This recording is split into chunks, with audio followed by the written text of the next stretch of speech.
சமையல் ஃப்ளேவர்ஸ். நாம் இன்னைக்கு வீட்டிலே ஈஸியான மெத்தடில் கடாய் பன்னீர் எப்படி செய்யறதுன்னு பார்க்கலாம் வாங்க. நான் இதுக்கு ஃபஸ்ட்டு இந்த மசாலா, இது வந்து கடாய் மசாலா. இது வந்து 1.5 டீஸ்பூன் மல்லி, 1 டீஸ்பூன் ஜீரகம், 1/2 டீஸ்பூன் மிளகு, 2 காஞ்ச மிளகாய் எடுத்துருக்கேன். இதை நம்ம ரோஸ்ட் பண்ணி பவுடர் பண்ணி எடுத்துக்கலாம். இது வந்து ஒரு வெங்காயம் இந்த மாதிரி பொடியாக கட் பண்ணி எடுத்துருக்கிறேன்.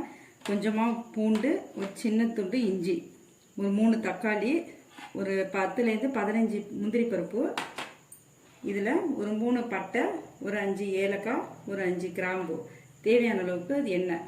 இப்போ ஒரு பேனை சூடாக்கி அதில் இந்த மசாலாவை நம்ம லேசாக வறுத்து எடுத்துக்கலாம். ரொம்ப கருகாமல் லேசாக வறுத்து எடுத்துக்கோங்க. இப்போ நான் லேசாக வறுத்துட்டேன். இதை வந்து தனியாக எடுத்து ஆற வச்சுக்கலாம். கொஞ்சம் ஆறினதுக்கப்புறம் நம்ம மிக்சியில் பவுடர் பண்ணிக்கலாம். இப்போ அதே பேனில் 2 டீஸ்பூன் எண்ணெய் விட்டுக்கலாம். எண்ணெய் சூடான உடனே நம்ம சேர்த்து வச்சுருக்கிற வெங்காயம், லவங்கப்பட்டை,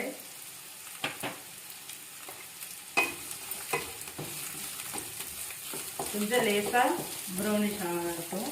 அது வரைக்கும் நம்ம இந்த இஞ்சியை கட் பண்ணி எடுத்துக்கலாம்.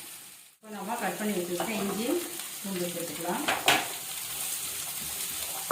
ஒரு 2 நிமிஷம் இஞ்சியை பச்சை வாசனை போடுற மாதிரி வதக்கிக்கோங்க.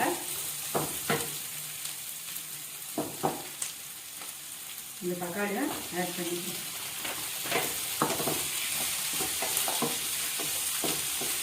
நல்லா வதங்கினதுக்கப்புறமா இந்த முந்திரி பருப்பு சேர்த்துக்கலாம்.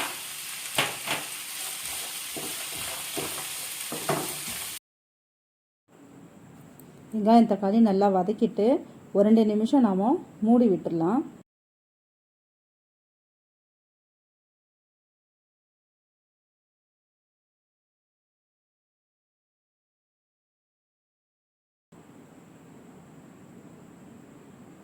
இதுக்கு நீங்கள் நிறைய எண்ணெய் போடணுன்னு அவசியம் இல்லை. இப்போ நாம் இதை ஒரு மூடி வச்சு மூடிடலாம். இப்போ நாம் ரோஸ்ட் பண்ணி வச்சுருக்கிற கடாய் மசாலாவை பவுட்ரு பண்ணி எடுத்துக்கலாம்.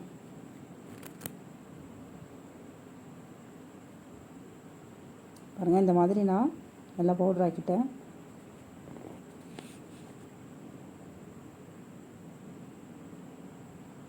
இப்போ இதை நாம் தனியாக எடுத்து வச்சுக்கலாம். இப்போ வெங்காயம் தக்காளி நல்லா வதங்கிடுச்சு. இதையும் நாம் ஒரு 2 நிமிஷம் ஆற விட்டு ஒரு மிக்ஸி ஜாரில் நைஸாக அரைச்சி எடுத்து வச்சுக்கலாம்.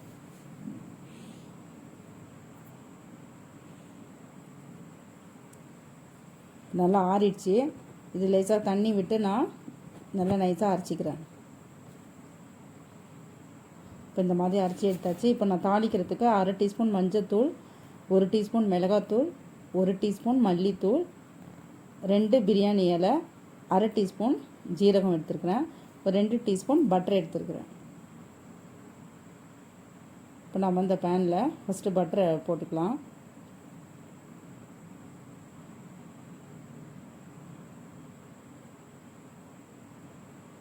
பட்டர் மெல்ட் ஆனோடனே நம்ம அந்த ஜீரகமும் பிரியாணி எல்லாம் சேர்த்துக்கலாம்.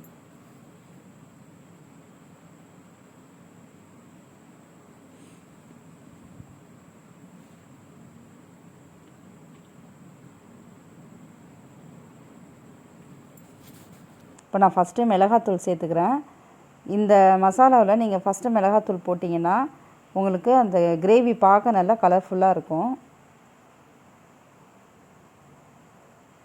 ரொம்ப தீய விடாமல் ஒரு நிமிஷம் விட்டுட்டு அப்புறமா நீங்கள் மீதி மசாலாவை ஆட் பண்ணிக்கோங்க.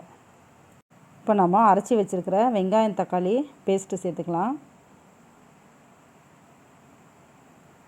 சேர்த்து நல்லா மிக்ஸ் பண்ணி விடுங்க.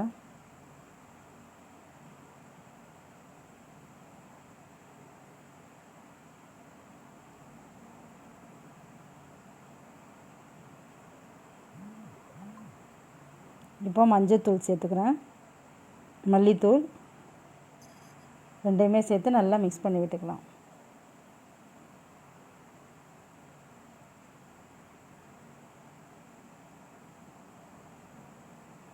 நான் இதில் தனியாக எண்ணெய் எதுவும் ஆட் பண்ணல. நான் பட்டர் சேர்த்துனா அதுவே உங்களுக்கு லேசாக பிரிஞ்சு மேலே வந்துடும் லாஸ்ட்டில். இப்போ தேவையான அளவுக்கு சால்ட்டு சேர்த்துக்கிறேன்.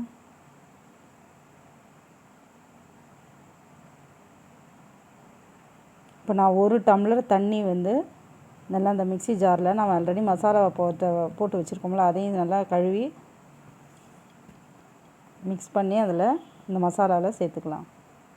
நல்லா கலந்து விட்டு ஒரு 2 நிமிஷம் மூடி விட்டுருங்க.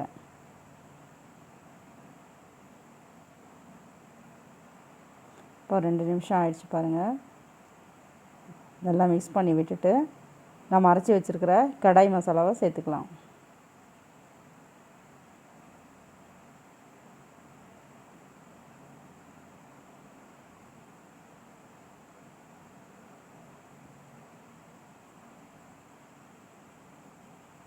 நல்லா மிக்ஸ் பண்ணி விட்டு மறுபடியும் மூடி விட்டுடலாம் ஒரு 2 நிமிஷம்.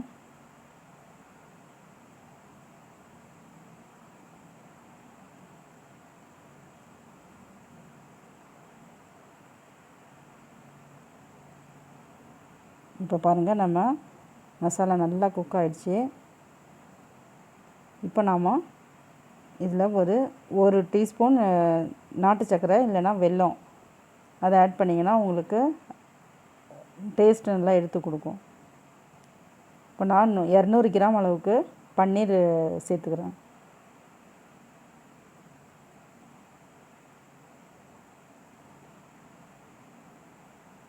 இதையுமே சேர்த்து நல்லா மிக்ஸ் பண்ணி விடுங்க.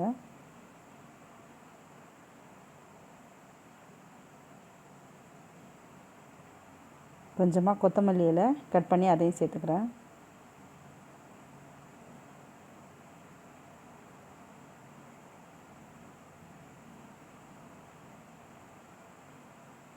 நல்லா மிக்ஸ் பண்ணி விட்டு மறுபடியும் 2 நிமிஷம் மூடி விட்டுடலாம். இப்போ பாருங்கள், நம்ம சூப்பரான கடாய் பன்னீர் கிரேவி ரெடி ஆகிடுச்சு. இப்போ ரொம்ப ஈஸி தான் இது. நீங்கள் வீட்டிலே ட்ரை பண்ணி பாருங்கள். இது சப்பாத்திக்கு பரோட்டாவுக்கு எல்லாத்துக்குமே உங்களுக்கு சூப்பரான சைட் டிஷ் இது. நான் மேலே உங்களுக்கு கொஞ்சம் ஃப்ரெஷ் க்ரீம் ஆட் பண்ணி வச்சுருக்கிறேன். அது ஆப்ஷனல் தான், உங்கள்கிட்ட இருந்தால் சேர்த்துக்கோங்க. இந்த ரெசிபி நீங்களும் ட்ரை பண்ணி பாருங்கள். இந்த வீடியோ பிடிச்சிருந்தால் லைக் பண்ணி உங்கள் ஃப்ரெண்ட்ஸ்க்கும் ஷேர் பண்ணிவிடுங்க. அப்படியே என்னோடய சேனலை சப்ஸ்கிரைப் பண்ண மறந்துடாதீங்க. தேங்க்யூ.